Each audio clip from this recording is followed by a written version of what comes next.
तो एपिसोड की स्टार्टिंग में हमें दिखाया जाता है कि कोई कह रहा होता है कि हे डैड उठ जाओ, तो सूरज भी जो है सिर पे आ गया। तभी वो जो अचानक से उठता है कि ये कौन है जो मुझे डैड कह रहा है। तभी जो उसके सामने एक लड़की होती है वो कहती है उठ जाओ डैड। एंड देन वो कहता है कि ओ हाँ मुझे याद आया कि ये मेरी एक बेटी भी है जो मुझे कल ही मिली थी, ये एक सपना नहीं था। तभी जो है भाई वो लड़की उससे कहती है कि हे डैड चलो हम ब्रेकफास्ट करते हैं। तभी भाई हमें जो है थोड़ा पीछे का सीन दिखाया जाता है जहाँ पे हमें एक रेस्टोरेंट का सीन दिखाया जाता है जिसमें कि वो लड़का बैठा होता है। वो कहता है कि वो जो बास्टर्ड प्रोफेसर है वो मेरी तरफ ही देख रहा है, लेकिन वो थोड़ा सा दूर चला गया था। वो सिर्फ जो है भाई जॉब पाने के लिए और पैसे कमाने के लिए उसने ये सब पहना है। तभी भाई जो है उसका फ़ोन रिंग करता है एंड वो फ़ोन पिक करता है और कहता है कि हेलो मॉम। एंड देन भाई उसकी मॉम कहती है क्या तुमने खाना अच्छे से खाया। तो वो कहता है कि हे मॉम आपको क्या लगता है कि अब जो मैं बड़ा हो गया हूँ, मैं अडल्ट हो गया हूँ, तो क्या मैं खाना ढंग से नहीं खाऊंगा। मैं बिल्कुल अच्छे से खाना खा रहा हूँ, तो तुम आप चिंता मत करो। एंड देन भाई उसकी मॉम कहती है कि लेकिन तुम ऐसे बात क्यों कर रहे हो। तो भाई वो लड़का कहता है कि मुझे जो पहले से ही मेरे प्रोफेसर ने बहुत ही ज़्यादा स्ट्रेस दे रखा है, तो मुझे और ज़्यादा स्ट्रेस में मत डालो। तभी भाई वो जो है रास्ते से जा रहा होता है एंड देन वो अपनी मॉम को कॉल लगा देता है। और भाई वो की मॉम कॉल पिक करती है। वो अपनी मॉम को कहता है कि हे मॉम आई एम सॉरी, मुझे जो आपको इस तरह से बात नहीं करनी चाहिए थी आपसे। तो उसकी मॉम कहती है कोई बात नहीं बेटा। एंड देन वो कहता है कि चलो मॉम ठीक है, अब जो है मैं फ़ोन रखता हूँ। एंड देन भाई वो जो है अपने किसी फ्रेंड को कॉल करता है। वो अपने फ्रेंड को बोलता है कि हे तुम्हें याद है ना आज फ्राइडे है, तो चलो आज हम साथ में डिनर करते हैं और थोड़ी सी पार्टी भी कर लेंगे। एंड देन भाई हमें जो है अगली मॉर्निंग का सीन दिखाया जाता है, नेक्स्ट मॉर्निंग का सीन दिखाया जाता है। वो अपने बेड पे सो रहा होता है। वो भाई कहता है कि जो है मैंने कल रात को बहुत ही ज़्यादा ड्रिंक कर ली थी, मेरा जो सिर है वो बहुत ही ज़्यादा दुख रहा है। ये जो होकर की ये जो शनिवार की सुबह ये सच में बहुत ही ज़्यादा अमेजिंग है। ये जो मुझे बेड से उठने के लिए मजबूर कर देती है, फोर्स करती है। सच में बहुत ही ज़्यादा अमेजिंग है, लेकिन मैं इसे बाय नहीं करूँगा। ये मैं ऐसे किसी पे भी बिलीव नहीं कर सकता। एंड देन भाई वो जब डोर खोलता है तो उसके सामने एक लड़की खड़ी होती है। तो वो कहता है कि क्या तुम ही हो वो जो बार बार डोरबेल बजा रही थी, लेकिन तुम डोरबेल क्यों बजा रही थी, क्या तुम खो गई हो। अगर तुम खो गई तो मुझे पुलिस को कॉल करना चाहिए। एंड देन भाई वो लड़की कहती है कि डैड। तो भाई वो लड़का कहता है अच्छा तो तुम अपने डैड से बिछड़ गई हो, तो मैं तो क्या तुम्हारे डैड को ढूंढ रही हूँ, तुम्हारी मदद कर सकता हूँ। तो लड़की कहती है कि नहीं नहीं तुम ही मेरे डैड हो। तो भाई वो लड़का कहता है कि तुम अभी छोटी हो, मैं तुम्हें बता दूं कि अगर हमें बच्चे चाहिए तो हमें मैरिड होना ज़रूरी होता है, और मैं तुम्हें बता दूं कि मैं जो अभी तक मैरिड नहीं हूँ। तो भाई वो लड़की कहती है कि नहीं आप ही मेरे डैड हो। तो भाई वो लड़का कहता है कि चलो ठीक है फिर मैं मान लेता हूँ, तो तुम्हारी मोम का नाम क्या है।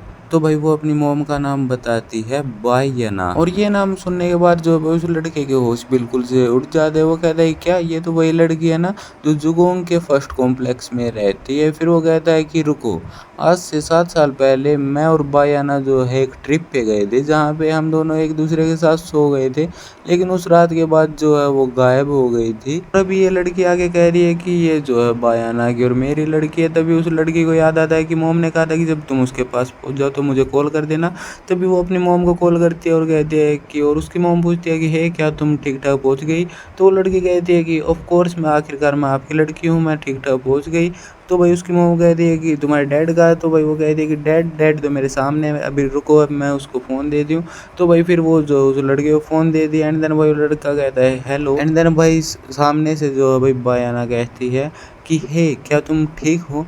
एंड देन भाई वो लड़का कहता है कि बायाना, क्या सच में तुम बायाना बोल रही हो। एंड देन भाई वो लड़की कहती है ऑफ कोर्स ये मैं ही बोल रही हूँ, और ये जो लड़की है ये हमारी ही बच्ची है। एंड देन भाई वो जो लड़का वो कहता है कि तुम मजाक कर रही हो ना। तो भाई वो लड़की कहती है क्या मतलब कि मैं मजाक कर रही हूँ। और चेरिन जो है सबको समझने के लायक है, तो प्लीज़ अपने जो वर्ड है उनको थोड़ा सोच समझ के बोलो। एंड देन भाई वो जो लड़का है वो उस लड़की को कहता है कि नहीं इम्पॉसिबल, ये हमारी लड़की नहीं हो सकती। तो भाई वो लड़की कहती है कि अगर तुम्हें जो है कोई शक है तो तुम जो है ब्लड टेस्ट करवा सकते हो, डीएनए टेस्ट करवा सकते हो। तो भाई फिर वो लड़का कहता है अगर ऐसी बात है तो तुम अचानक से गायब कहाँ हो गई थी। तो भाई वो लड़की कहती है वो कुछ सिचुएशन थी। तो लड़का कहता है क्या सिचुएशन थी। तो भाई वो लड़की कहती है कि मैं उस सिचुएशन के बारे में तुम्हें अभी नहीं बता सकती। मैं जो है चेरिन को तुम्हारे पास भेज रही हूँ, तुम उसका अच्छे से ख्याल रखना, और मैं जो है एक बच्चे को पालने के लिए तुम्हें जो है पैसे ही भेजती रहूँगी। अब मैं तुमसे ज़्यादा देर बात नहीं कर सकती, मैं फ़ोन रखती हूँ। एंड देन भाई वो लड़का कहता कहता है कि अब ये एक छोटी बच्ची है, मुझे इसकी केयर मुझे ही करनी पड़ेगी। और भाई फिर वो जो है कहता है कि चलो हम अंदर चलते हैं, यहाँ बाहर बहुत ठंड है। एंड देन भाई वो जो है उसकी उंगली पकड़ लेती है। वो कहती है कि ये जो है मेरा फर्स्ट टाइम है कि मैं अपने डैड के घर में जा रही हूँ। एंड देन भाई वो जो है अंदर चले जाते हैं। वो लड़का कहता है क्या इस लड़की के आने के बाद जो है मेरी लाइफ बिल्कुल चेंज हो जाएगी। एंड देन भाई वो लड़का कहता है कि चलो ठीक है, अब जो है मैं ग्रोसरी का सामान लेने के लिए मार्केट जा रहा हूँ। तो लड़की कहती है कि मैं भी चलूँगी। तो भाई वो लड़का कहता है ठीक है, तो तुम्हारे पास जो भी अपने विंटर के कपड़े वो पहन लो। तो वो लड़की कहती है कि मेरे पास और कोई कपड़े नहीं है, मुझे ठंड नहीं लगती। तो भाई फिर वो लड़का जो उसे अपनी जैकेट के अंदर डाल लेता है, उसका फेस जो बाहर रहने देता, वो कहता है कि अभी के लिए हम सिर्फ ऐसे ही चलते हैं। और फिर भाई वो लड़की कहती है लेकिन हम ऐसे क्यों जाएंगे। तो भाई वो लड़का कहता है कि ताकि तुम्हें जो बाहर ठंड है वो ना लगे। तो भाई फिर वो लड़का कहता है कि ये सच में बहुत ही ज़्यादा अच्छा है, अब हम जो है तुम्हारे लिए और ज़्यादा कपड़े लेने के लिए जा रहे हैं। तभी भाई वो बाहर जाते हैं। एंड देन भाई पब्लिक उसे देख के कहती है ये लड़की बहुत ही ज़्यादा प्रिटी है, ये बहुत ही ज़्यादा क्यूट है। और भाई सभी लोग यही बात कर रहे होते। तो भाई वो लड़का वहाँ से भाग जाता है। वो कहता है कि इस स्टोर पे तुम्हारे साइज़ के कपड़े नहीं थे। तो भाई दूसरे स्टोर पे जाता है और वो कहता है कि क्या यहाँ पे सिर्फ एक्सपेंसिव और बड़े लोगों के लिए कपड़े या फिर मेरी बेटी के लिए भी कपड़े मिल जाएँ। तो वो कहता है यहाँ पे सब कुछ मिल जाएगा। तभी भाई वो जो एक अनाज के पैकेट को उठाता है, वो कहता है कि मेरे पास ज़्यादा पैसे नहीं है तो मुझे यही पैकेट बाय करना होगा। एंड देन भाई वो चेरिन से पूछता है कि हे चेरिन, क्या तुम्हें ये जो पैकेट है, ये अनाज जो ये अच्छा लगता है। तो भाई चेरिन कहती है कि मुझे वो हर चीज़ पसंद है जो मेरे डैड मेरे लिए बनाएंगे। तो भाई वो लड़का कहता है कि एटलीस्ट मुझे ये तो पता लगा कि इसे ये जो चीज़ है वो पसंद है। एंड देन भाई अचानक से उस लड़के का जो पेट खराब हो जाता है। वो भाई चेरिन से कहता है कि हे चेरिन, तुम यहीं पे रुकना, मैं जो है अभी वॉशरूम जाकर आता हूँ। एंड देन भाई चेरिन कहती है कि आप वॉशरूम जाओ, तब तक मैं यहाँ पे कुछ और चीज़ों को देख लेती हूँ। तभी भाई वो जो है वॉशरूम के लिए भाग जाता है। तभी जो भाई वो जो पब्लिक होती है भाई वो चेरिन को देख रही होती है। वो कहती है क्या ये लड़की एक मॉडल है, ये अकेली क्यों खड़ी है। तभी भाई वहाँ पे एक ओल्ड मैन आता है। वो चेरिन से पूछता है कि हे बेटा, तुम्हारे पेरेंट्स कहाँ हैं। तो भाई चेरिन कहती है कि वो जो है वॉशरूम में है। तो भाई वो ओल्ड मैन कहता है क्या तुम खो गई हो, मैं तुम्हारी कुछ मदद कर सकता हूँ। तो भाई चेरिन थोड़ा सा गुस्सा हो जाती है और वो कहती है कि this is none of your business. और भाई पब्लिक जो बहुत ही ज़्यादा हैरान हो जाती है। और भाई फिर जो आदमी है वो पब्लिक को कहता है कि हे क्या तुमने ये देखा। तो भाई पब्लिक कहती है कि हाँ हमने ये ज़रूर देखा है, उसके पीछे जो ब्लैक लाइटिंग थी हमने उसे देखा है। तभी भाई वो लड़का आ जाता है। वो कहता है कि हे सॉरी बेटा, यहाँ पे बहुत सारे लोग हैं। तो भाई वो कहती है कोई बात नहीं डैड, चेरिन बहुत ही अच्छी है, वो अपनी जगह से नहीं हिली। एंड देन भाई वो जो उसकी तरफ भागने लगती है और भाई वो उसको पेट को टच करती है। वो कहती है चेरिन के हाथ जो डॉक्टर के हाथ है, ये आपके पेट को बिल्कुल ठीक कर देंगे। और भाई वो उसको टच करती है, उसका पेट जो भाई ठीक हो जाता है।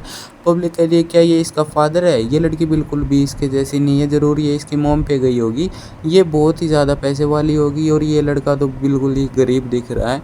एंड देन भाई वो लड़का बहुत ही ज़्यादा भाई सैड हो जाता है। वो कहता है कि आखिरकार ये मेरे बारे में ऐसी बात कैसे कर सकते हैं जबकि ये मुझे बिल्कुल भी नहीं जानते। और भाई फिर जो हमें नाइट में उस लड़के के घर का सीन दिखाया जाता है। वो लड़का सोच रहा होता है कि जो प्राइवेट रिसर्च लैब है उसकी जो टेस्ट की फ़ीस है वो बहुत ही ज़्यादा एक्सपेंसिव होगी, तो मैं वहाँ पे टेस्ट नहीं करवा सकता। कल जो है मैं लैब में जाने के लिए थोड़ा सा लेट हो जाऊँगा, मैं प्रोफेसर को कह दूँगा कि जो है मुझे अपने पर्सनल मैटर के लिए थोड़ा सा काम आ गया और मैं कल ही DNA टेस्ट करवा लूँगा, मुझे इसके लिए सिर्फ इसके एक बाल चाहिए। और इसी के साथ भाई ये एपिसोड जो है यहीं पे एंड हो जाता है। आई होप आपको एक्सप्लेनेशन अच्छी लगी वीडियो को लाइक कीजिए, चैनल को सब्सक्राइब कीजिए, वीडियो को अपने सभी मांगल और दोस्तों के साथ शेयर कीजिए। मैं मिलता हूँ आपको बहुत ही जल्द नेक्स्ट वीडियो में, तब तक के लिए बाय बाय।